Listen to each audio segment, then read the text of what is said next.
The Centenary Club Lifeline, supporting Dunfermline Athletic Football Club. Join today. Now, Martin Hardie was only at Dunfermline for 18 months, but during that time he gained iconic status. We took him back to that very spot on the East End Park pitch to talk us through that free kick in that match against Raith Rovers. So we're here back at the scene of the crime, as it were. So that day it was a sellout, the whole stadium was packed.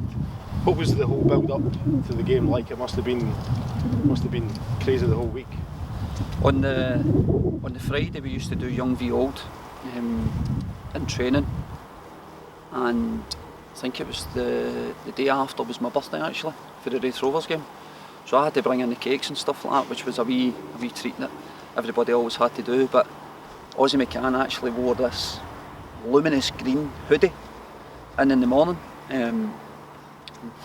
I put it on under my training gear, and we were down at Petrivy, and the place was sodden with mud, and we were down shooting practice, and I'd say to Jim McIntyre, I says, "Listen Gaffer, set me up, I'm going to score, right, but I've got Ozzy's jumper on."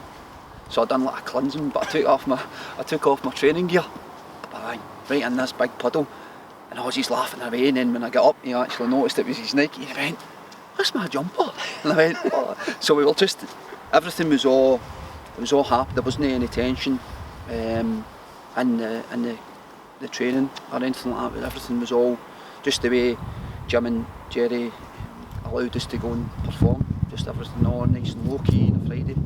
There's no tension, as I said. Coming into the game on the Saturday, as soon as we got to the park, we realised that we knew there was going to be a sellout, but you could see the fans outside and stuff like that. So we came in, done the warm up, and you could see the stands starting to fill. And then when we actually came out and you seen the place, because I think it was the first time a lot of players, possibly fans also, had maybe seen East End Park filled to the rafters. Do you know what I mean? I can remember playing here with Partick Thistle when Jimmy Calderwood was the manager, and they had a fantastic team at that time, and it was almost relatively full. But it was a fantastic atmosphere that day.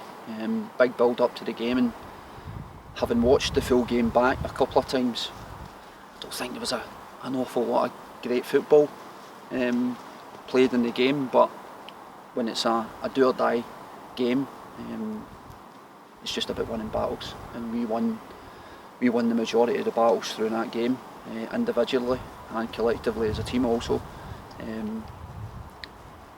As I say, they took the lead. We obviously had a few chances that were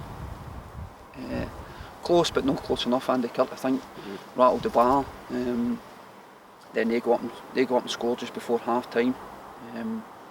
Second half, Joe was terrorising. At that point, when at half time, what was the atmosphere like in the dressing room? Was it, did you still think that you were capable of coming back and winning, or did that put a dampener on things? Because it was a really rubbish time to lose a goal, wasn't it? There's never a good time to lose a goal, but especially just before half time. And it was a bit of slackness for us on that part that allowed John Baird to get in and score. And they probably went in with their tails up, and we came in, and Jim and Jerry just settled us. Nothing was what should I say, it wasn't too frantic. He just told us to relax, that with the amount of possession and forward thinking players that we had, that we would create chances, which we done. But looking at half time, I actually had my ankle in a bucket of ice, and probably any other game I wouldn't have come back out, but it was just too important a game not to try and give 10, 15, 20 minutes, and I said that to Jim. They went, right, go out and give us what you can. Lo and behold, it ended up lasted the 45 minutes, but that was just adrenaline. That was just a total adrenaline. Being a full house, getting into the game, knowing fine well that if we can get one goal, we'll go on and win it. Obviously, we managed to score two, and as I say, the atmosphere, and I can remember it as if it was yesterday. When the full-time whistle went, I was literally, I think I was in our half. Obviously we were attacking this end of the Norrie. And the final whistle went and we were shaking hands and stuff like that. And I was the last to walk off the park. And the jubilation, they looking up and seeing the fans, and obviously they were playing that Martin Hardie tune and stuff like that. And I was a wee bit kind of, I had a wee puffed out chest and stuff like that, having just scored the 2 goals. But walking off the park, I thought, oh, this is amazing.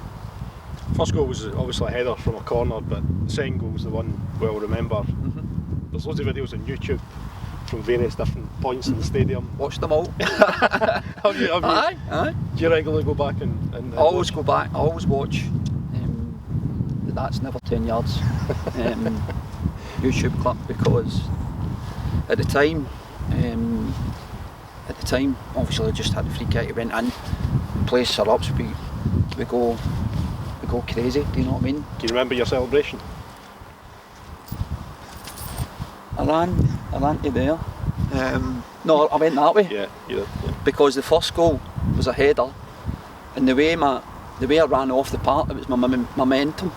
I don't know if I jumped the boarding, but there was nothing I could do, and I actually got booked for it. Yeah. By the referee. And I says there was nothing I could do, so obviously when I scored the goal, I kind of went that way, and there's fans jumping over there, and just stood. And when you watch the clip, you see every single player, and that showed the unity we had as a team, for everybody to go and celebrate the goal. And as I say, it was a fantastic experience, and I've watched it many a time, paused it, looked at the goalkeeper. Talk us through the free kick then, now that you've watched it back. So talk us where you think it was. I think it was maybe a wee bit further forward. I think you're exaggerating slightly. So. All right. So Steve McDougall got the ball. I think I was actually out wide. Yeah. Steve McDougall got the ball in here, in this area. He came forward, one of the players came to him, he done a wee step over, he got fouled. And at that point, as I say, we got the free kick. And I had a technique that I always used when I hit free kicks. Okay. Was that I had the valve of the ball, and I would put it so that the valve was at my foot where I would be hitting it. Right. And I would always place it. I would go 3 back, 2 to the left. That was my technique, and I practiced it.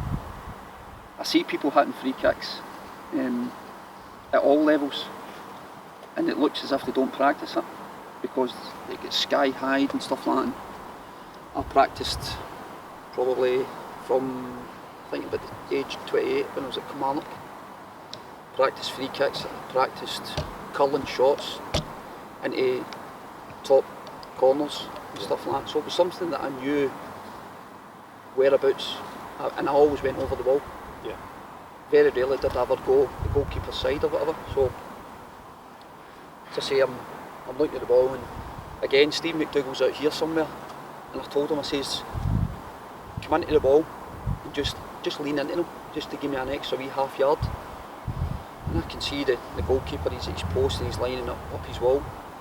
And funnily enough, after the game, myself and Kevin Rukovic, I've got a good friend here, Willie Dyer, who was with Raith Rovers, and he was in the tunnel, and he says he's going to score here. He told us that after. He's like, he'll score here. Luckily enough, obviously, as I say, the goalkeeper's, he's at the post, he's lined up his wall. I've told Stephen to come in on top of to the edge of the wall, lined it up, walked up, curled it round the wall. Could this keeper have done better? I think he probably could have. He could have. Yeah, definitely, absolutely. Andy McNeil. Andy McNeil, never forget that name. Yeah. But I actually do it, as I say, I've watched it numerous occasions, paused it, rewound it, looked at my technique, look how far I've put it outside the post. And it was probably only 2 feet inside the post, but I do think he never moved his feet quick enough to get over. The rest is history, you say. Do you fancy recreating it? So as I say, I used to always go 3 steps back, 2 to the left. You've got a crowd here, by the way. Aye.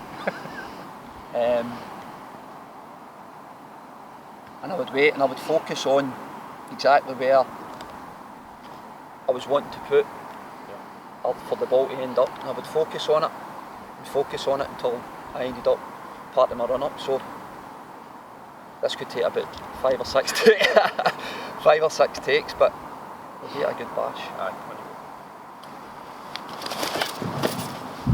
There you go.